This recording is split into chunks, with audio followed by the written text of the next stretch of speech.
και συμπλήρωσε ο Πάου. Γεια σου, Χριστίνα. Και ένα γκολ που δεν πήγε. Δεν ήταν δίκαιο δηλαδή το ισοπαλία.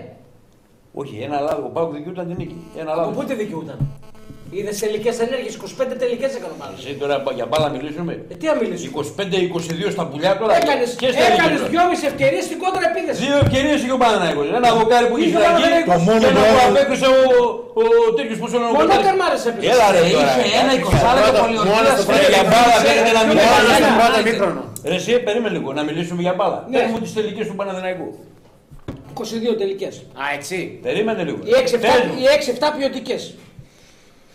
Στην αιστεία πόσες τελικές ήταν, πες μου. Περάσει την αιστεία. Δηλαδή, αν περάσει ξιστά out, δεν είναι καλή ευκαιρία. Ποιος είναι το. Δηλαδή, το σου του Βιλένα στο δεύτερο Αντρέας, ημίχρονο στην που έφυγε λίγο από πάνω από τα δοκάρια, δεν είναι ευκαιρία. Τι ευκαιρία ρε.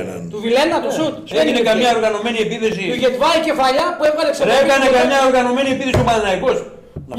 Ένα δοκάρι είχε στο πρώτο ημίχρονο και μια ευκαιρία που απέκρισε ο Κοντάρης και να πούμε το ένα του χέρι πάνω από τα δοκάρια. Αυτό.